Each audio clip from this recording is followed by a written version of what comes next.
জুলাই সনদে আমরা স্বাক্ষর করেছি, সেই স্বাক্ষরের সঙ্গে শহীদের রক্ত মিশে আছে। জুলাই সনদের প্রত্যেকটি অক্ষরকে আমাদের সরকার বাস্তবায়ন করতে চায়। পার্লামেন্টে আমাদের সংসদ নেতা, আমাদের দলের মহাসচিব সহ সব নেতারা বারবার এই কথা আমরা বলেছি, এবং এই সকল কিছুই করতে হবে জনগণের নির্বাচিত পার্লামেন্টের মাধ্যমে। এর বাইরে এই লক্ষ্য অর্জন করার আর কোন সাংবিধানিক নিয়মতান্ত্রিক কোন মঞ্চ আমাদের কাছে নাই।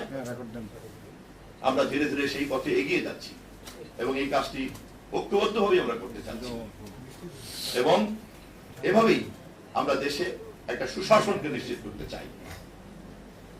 ক্ষমতার বাইরে বসে ফ্যাসিবাদকে উৎখাত করার জন্য জীবন বাজি রেখে যেমন আমাদের নেতা দেশনায়ক তারেক রহমান, আমাদের মহাসচিব মির্জা ফখরুল ইসলাম আলমগীর সহ সকলে মিলে জীবন বাজি রেখে লড়াই করেছিলাম, তেমনি আজ ক্ষমতাসীন দলের নেতা, মন্ত্রী, প্রধানমন্ত্রী, সংসদ সদস্য এবং অন্যান্য দায় দায়িত্ব সকলে মিলেই আমরা আমাদের এই সুশাসনের দায়িত্বটাকেও নিশ্চিত করতে চাই। যদি আমরা তা করতে পারি তাহলেই কেবলমাত্র শহীদের আত্মত্যাগ সার্থক হবে, শহীদের মর্যাদাকে আমরা প্রতিষ্ঠিত করতে পারব। এবং এই কাজ করার জন্য শেষ মুহূর্ত পর্যন্ত গণতান্ত্রিক সকল শক্তিকে আমরা ঐক্যবদ্ধ রাখার চেষ্টা করব।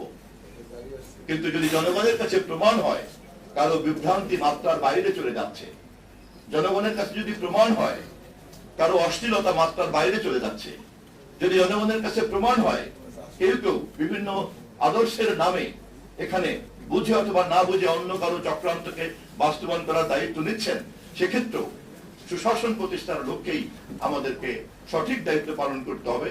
এবং এই পুরো কাজে আপনাদের মতো সচেতন সাংবাদিকরা আমাদের পাশে ছিলেন, আছেন এবং থাকবেন, এই প্রত্যাশা রেখেই আমার বক্তব্য শেষ করছি।